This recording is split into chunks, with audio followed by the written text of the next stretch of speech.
안녕하세요. 닥터 MBC 목서윤입니다. 겨울엔 낙상 사고를 당하는 분들이 많죠. 추운 날씨에 길이 얼어붙으면서 건장한 성인도 또 청소년도 쉽게 미끄러져 넘어질 수 있습니다. 빙판이 잘 보이지 않는 경우도 많잖아요. 그런데 이렇게 겨울 빙판길에 넘어지면 단순 찰과상에 그치지 않고 골절로 이어지기 쉽다고 합니다. 어르신 같은 경우에는 큰 부상으로도 이어질 수 있다고 하는데요. 오늘 이 시간에는 전주 수병원 이병우 원장과 함께 겨울철 골절에 대해 알아보겠습니다. 겨울철 소리 없는 복병 빙판길. 빙판길에서 넘어지면 뜻밖의 큰 부상을 남기기도 합니다. 특히 어르신들은 거동이 불편해지면서 2차 질환의 고통을 겪기도 하는데요. 겨울철 미끄럼 골절 사고에 대해 정형외과 전문의 이병호 원장과 함께 알아봅니다. 네, 원장님 안녕하세요. 네, 안녕하세요. 네, 그 겨울철에 넘어지는 네. 골절이 많이 발생하는 이유가 있을 것 같아요. 네, 대개 겨울이 되면은 실제로 신체가 네. 많이 긴장이 되고 근육이 경직이 됩니다. 또 뼈에 붙어 있는 인대나 이런 부분들도 당겨지기 때문에 네. 실제로 넘어지거나 아니면 빙판길에 넘어지는 경우도 많지만 집안에서도 근육이 움츠러든 상태에서 인대가 경직된 상태에서 넘어지게 되면 그 낙상 사고로 인해서 골절이 되는 경우가 많습니다. 대개는 평소보다 한 10 내지 한 30% 정도 많은 것 같습니다. 예, 네. 맞아요. 저도 이제 추위를 많이 타는 편이어서 항상 움츠리고 있다 보니까 발 한 번만 헛디디면 넘어지겠구나 이런 생각이 들긴 하더라고요. 그렇죠. 네, 뭐 비슷하실 것 같은데 낙상으로 인한 골절을 주의도 해야겠지만 골절이 많이 발생하는 부위가 있다면 설명해 주시겠어요? 네. 골절은 대개 나이에 따라서 많이 차이가 있을 수 있습니다. 네. 예를 들면 어린 아이들 같은 경우는 뼈가 아직 덜 발달됐기 때문에 낙상하면서 팔을 많이 짚게 되거든요. 그러다 보니까 팔꿈치 골절이 많고요. 또 10대나 30대, 한 20대 전후로 이렇게 청년인 경우에는 스포츠 운동이나 이런 걸 많이 하잖아요. 그러다 보니까 짚게 되면은 손목 윗뼈는 강한데 손목에 있는 수근관이라고 합니다. 수근골이라고 그래요. 8개 뼈가 있는데 예. 그 뼈 중에 하나인 주상골이 많이 골절이 됩니다. 네. 한 5, 60대 정도 되는 젊은 그러나 좀 나이 드신 분들 같은 경우는 특히나 여성 같은 경우는 손목 골절이 많이 오는 경우도 많고요. 그리고 60대 또 70대 되면은 허리에 척추가 압박이 된다든지 엉덩이 뼈가 골절된다든지 아니면은 뭐 아까 말씀드린 것처럼 손목뼈도 골다공증이 있는 경우에는 많이 골절되는 경우가 있습니다. 네.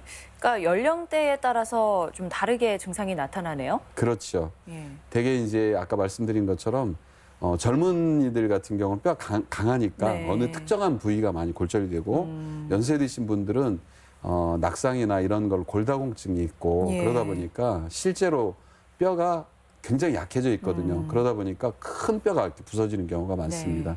아까 말씀드린 것처럼 손목뼈라든지 척추라든지 또는 엉덩이라든지 아니면 정강이뼈라든지 이런 뼈들이 또 발목뼈라든지 이런 데가 잘 골절될 수가 있습니다. 네. 사실 골다공증이 이미 진행되고 있는 분이라면 넘어지면 골다공증이 없는 사람보다 훨씬 더 부상을 크게 입잖아요. 그렇죠. 네. 그럼 내가 골다공증이 있는지 네네. 뭐 없는지 이건 어떻게 알 수 있죠? 그렇죠. 물론 이제 검사가 필요하기는 하지만 예. 이 골다공증을 우리가 뭐라고 얘기하냐면은 보이지 않기 때문에 네. 침묵의 뼈의 도둑이라고 얘기를 해요. 그러다 보니까 서서히 나도 모르게 네. 빠져나가서 그 칼슘 성분이라든지 미네랄 성분들이 없어지게 됩니다. 네. 그러다 보면 뼈가 약해져 있잖아요. 그래서 아까 말씀드린 것처럼 낙상 작은 사고인데도 불구하고 심지어는 연세 드신 어르신들 같은 경우는 방바닥에서 일어나면서도 끔먹하면서 주저앉아가지고 척추뼈가 골절되는 경우도 있습니다. 네. 그렇기 때문에 이 골다공증은 한 번에 알 수는 없습니다. 물론 엑스레이만 찍어서도 알 수 없고요. 그래서 특수한 검사가 있습니다. BMD라고 그래서 그 뼈의 골 밀도를 측정하는 기계가 따로 있거든요. 네. 그런 기계를 통해서 할 수도 있고요. 아니면은 우리가 알 수 있는 게 뚱뚱한 사람보다는 홀쭉한 사람들이 더 많이 있습니다. 골다공증이요? 네네. 이제 그거는 이제 아까 말씀드린 것처럼 미네랄 성분이라든지 뼈를 구성하는 성분들이 많이 빠져나갔기 때문에 네. 유지를 못하니까 그렇기도 하고요. 또는 뭐 칼슘이나 이런 것들을 적게 드시기 때문에 그 뼈가 약해져서 골다공증이 올 수도 있고요. 또는 뭐 아까 말씀드린 것처럼 이 골다공증의 원인들은 다양하게 올 수가 있습니다. 네.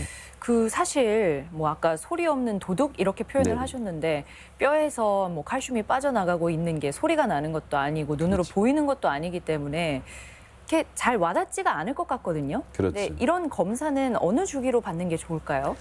40대가 지나고 50대 정도 되면은 네. 두 가지 때문에 그렇습니다. 하나는 칼슘이 빠져나가서도 그렇기도 하지만 네. 여성들 같은 경우는 여성 호르몬이 적어지니까 실제로 칼슘을 흡수하는 능력이나 이런 것들이 떨어지고요. 네. 그러다 보니까 골다공증이 오게 되거든요. 대개는 50대가 지나면은 아니면 40대 후반, 중후반부터는 골다공증을 검사해야 되고요. 만약에 골다공증 소견이 보인다. 그런 경우에는 적어도 6개월에서 1년에 한 번 정도는 주기적으로 이렇게 추시를 하는 것이 필요합니다. 아, 그래요. 네네. 그리고 아무래도 뭐 호르몬이랄지 이런 것 때문에 여성에게 많이 발생하죠. 그렇죠. 물론 이제 남성에 있어서도 있기는 하지만 실제로 여성들은 그 에스트로겐이라고 하는 여성 호르몬 자체가 예.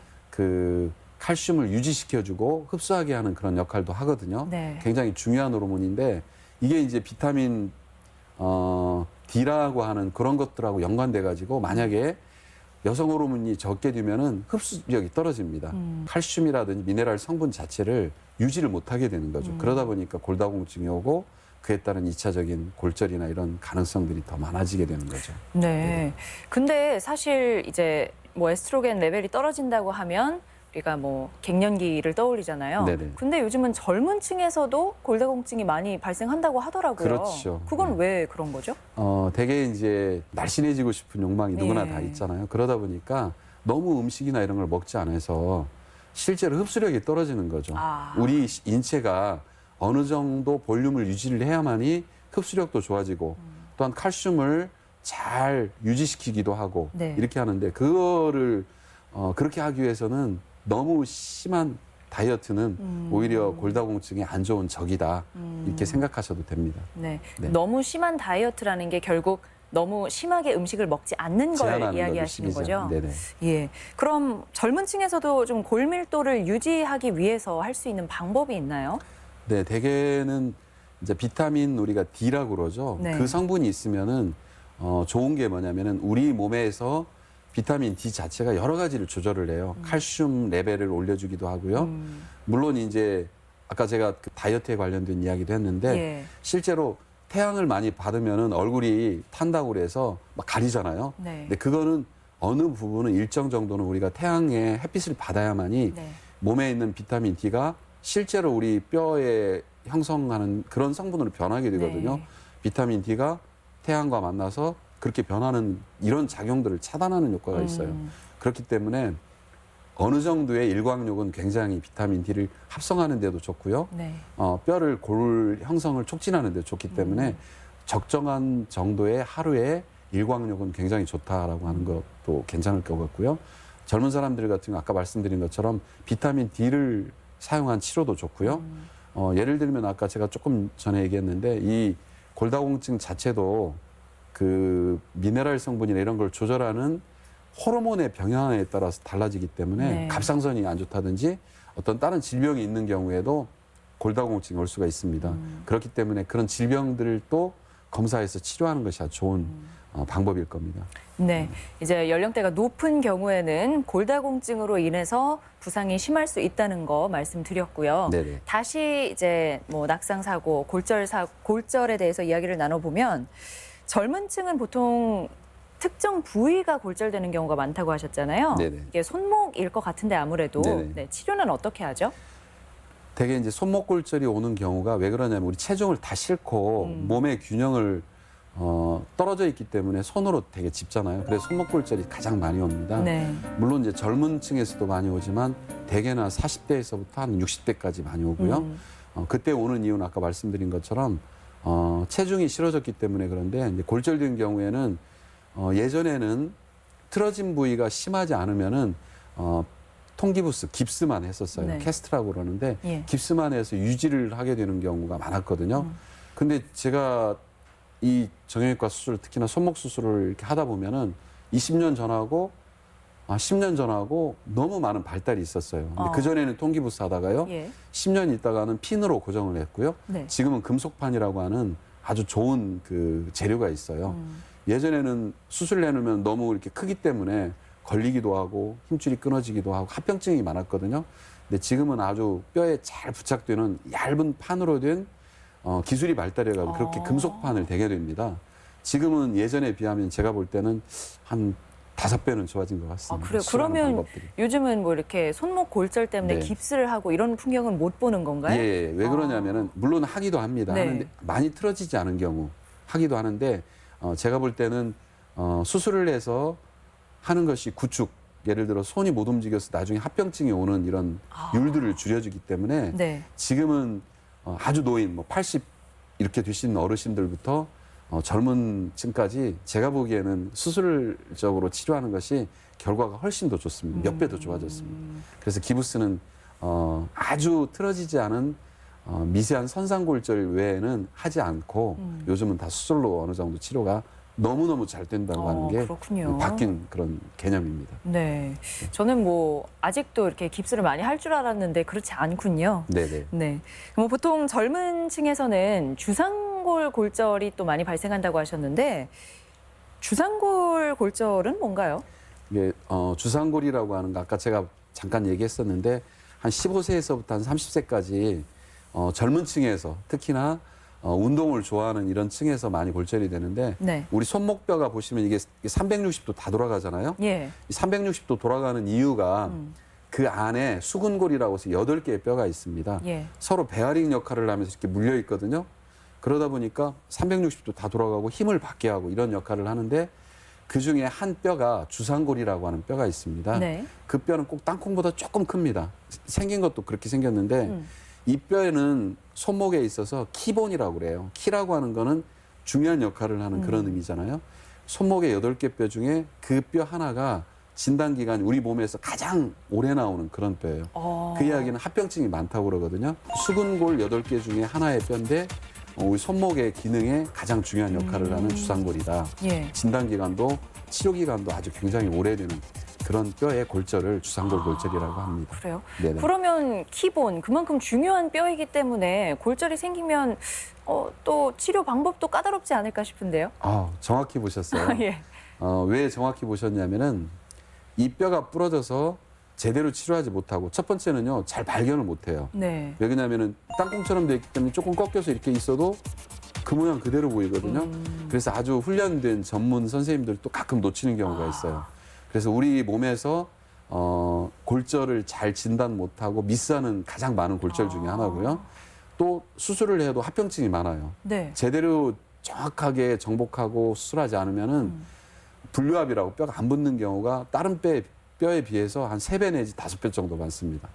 그러다 보니까 이 주상골은 제대로 된 치료를 하게 되면은 합병증 없이 낫지만 아까 말씀드린 것처럼 제대로 된 치료가 안 되면은 손목이 한 5년이나 10년쯤 되면은 손목 전체를 고정해주는 그런 아주 큰 수술을 해야 되는 합병증이 오기도 합니다.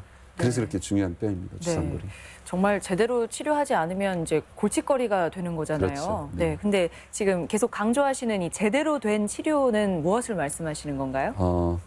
그 말씀드렸던 것처럼 진단이 어렵기 때문에 첫 번째는 진단을 정확하게 해야 됩니다. 네. 손목에 통증이 오는 경우에도 이거 그냥 약간 삔 거야라고 생각하고 그냥 일반 병원에 갔다가 사진 찍어보니까 발견을 못한다 이런 경우도 있는데 예. 아까 말씀드린 것처럼 CT나 MRI를 필요하는 경우도 있고요. 네. 그래서 정확한 진단이 첫 번째 필요하고요. 그리고 아까 제가 수술적인 치료가 꼭 필요하다고 그랬는데 네. 1mm만 넘게 틀어져도 이건 무조건 수술을 해야 됩니다. 다른 뼈는 1, 2mm 정도는 아까 기부스 선상골절이라고 기부스한다고 말씀드렸잖아요. 네. 근데 이 주상골은 2mm, 1mm 이상만 되면은 무조건 수술해야 되는 그만큼 손목에 있어서 중요한 뼈기 때문에 아까 말씀드린 것처럼 키본이라고도 하고요. 네. 그렇게 중요한 합병증들을 가지고 있는 뼈입니다. 근데 보통 이제 사람들이 저 주상골에 문제가 있어서 병원을 찾아왔어요 하지는 않잖아요. 그럼요. 예. 네. 그러면 어떤 증상이 있을 때 이런 정확한 진단이 필요할까요? 네. 그런 경우에는 첫 번째 이제 우리가 히스토리 테이킹이라고 하는데 물어보면은 제가 산에 가다가 세게 넘어지면 짚었어요. 이런 경우도 있고요. 농구하다가 넘어졌는데 짚었어요. 예. 이런 경우가 대부분 많습니다. 아웃스트레칭이라고 해서 손을 뻗어서 이렇게 밀어서 넘기는 이렇게 짚는 경우가 가장 많고요. 네. 그러다 보니까 통증이 여기가 있어요. 그런데 엄지 위쪽입니다. 엄지 위쪽으로 통증이 있습니다라고 얘기하면은 그때는 정말 유심히 사진도 찍어봐야 되고요. 네. 골절이 있을 거라고 의심하고 봐야 됩니다. 그런 경우는 사진상에 안 보이지만 CT나 MRI를 찍어서 확인하는 경우도 한 30% 정도는 있습니다. 예. 뭐 이제 젊은 층의 골절에 대해서도 이야기를 나눠봤는데 소아의 경우에는 성장판도 골절이 될 수 있다고요? 그렇죠. 예. 이 성장판은 쉽게 말하면은 팔꿈치가 많다고 제가 말씀드렸잖아요. 예. 아이들 뼈는 성장판이라고 하는 건 뭐냐면은 1세 때, 10세 때, 또 20세 때 다르잖아요. 네. 성장이 계속 되는 거잖아요. 네. 이 뼈의 성장 성인뼈는 완전하게 통으로 돼 있어요. 다 예. 이제 자라가지고. 근데 아이들 뼈는 한 곳이 열려 있어요. 네. 열려 있다고 하는 거는 실제 뼈보다도 훨씬 더 약해져 있습니다. 한 30% 정도는 물른 뼈예요. 네. 그러다 보니까 넘어지거나 아니면은 어디다 부딪히거나 이래도 그 부위가 골절이 되어서 성장판이 다치는 경우가 많습니다. 다친다고 하니까 어떤 의미로 다치느냐? 끊어지는데 골절됐다고 하는 개념하고 같은 개념이지만 말씀드린 것처럼 물은 뼈다 보니까 네. 성장에 장애가 올 수 있는 아주 중요한 부위이기 때문에 네. 우리가 성장판 또는 성장판 골절, 성장판 손상 이렇게 이야기할 수 있습니다. 그러면 결국 이제 앞으로 자라나는데 문제가 생기는 거잖아요. 그렇죠. 예. 네. 이것도 치료가 되나요? 그럼요. 되게 성장판을 다쳐서 오면은 다른 병원에서 일단은 그렇게 하고 저희 병원에 오시는 경우도 있고요. 예. 또 이제 종합병원 이렇게 가시면은 큰일 났어요, 선생님. 성장판이 손상됐는데 제 아이 뼈가 안 자라나요? 그거는 맞기도 하고 틀린 얘기도 하거든요. 예. 첫 번째 맞다고 하는 거는 제대로 된 치료가 안 되면은 성장이 안 돼서 뼈가 틀어진다든지 왜 그러냐면 팔 같은 경우는 양쪽에 성장판이 있습니다. 바깥쪽에 있는 성장판이 손상이 돼서 성장이 안 된다. 그럼 여기는 자라기 때문에 이렇게 틀어지게 됩니다. 또는 반대인 경우에는 안으로 틀어지게 되고요. 네. 그런 사람들이 가끔씩 있잖아요. 예. 근데 그런 경우에는 성장판을 정확하게 맞춰주고요. 네. 원래 위치에다가 그리고 아까 말씀드린 것처럼 핀이나 아니면은 금속판으로 고정을 해서 움직이지 않게 해주는 것이 제일 중요합니다. 그러면 다쳤던 성장판도 다시 열리나요? 다시 정상적인 형태로 자랄 수 있습니다. 그래요. 예. 근데 너무 심하게 손상된 경우에는 의사의 어떤 수술로도 네. 회복을 못 시키는 경우가 있죠. 그러나 대개의 경우 한 90% 이상 다 정상적인 성장을 할 수가 있습니다. 네, 그래도 뭐 초기에 발견해서 바로 잡아주는 게 좋겠죠. 그렇죠. 왜 그러냐면은 그 말씀드린 것처럼 물은 뼈고 성장하는 뼈다 보니까 그 성장판을 초기에 치료하지 않으면은 네. 이미 틀어진 상태로 이미 붓게 되거나 그게 성장이 고정이 돼버리면은 네. 그 다음엔 성장을 적게 할 수가 있습니다. 그래서 우리가 조기 치료 또 처음에 다치고 나서 바로바로 진단하는 것을 아이들 같은 경우는 특별히 중요하게 생각합니다. 예, 오늘 뭐 낙상에 의해서 발생할 수 있는 다양한 연령층의 골절에 대해서 이야기를 나눠봤는데요. 낙상의 예방법에는 뭐가 있을까요? 특히나 그 어르신들 같은 경우는 이 겨울철이 아까 처음 시작할 때 말씀드렸던 것처럼 근육이나 이런 것들이 긴장이 되기 때문에 너무 두꺼운 옷을 하나만 입는 것보다는 네. 얇은 옷들을 여러 개 껴입는 게 좋고요. 또 밖에 나가서 걸으실 때는 보폭을 한 10% 내지 20% 정도 줄여주는 게 좋습니다. 그래야만이 바로 넘어졌을 때 그 대처하기가 쉽고요. 또 처음에 골절되거나 이랬을 때는 넘어져서 다쳐서 붓거나 이럴 때는 골절을 의심하고 바로 움직이려고 창피하기 때문에 움직이려고 하는데 네. 그러지 말고 그대로 계신 상태에서 어느 부위에 문제가 있는지 살펴보는 것도 아주 중요할 겁니다. 네, 오늘 이 시간에는 의학 박사 이병호 원장과 함께 겨울철 낙상에 의한 골절에 대해서 알아봤습니다. 말씀 잘 들었습니다. 감사합니다.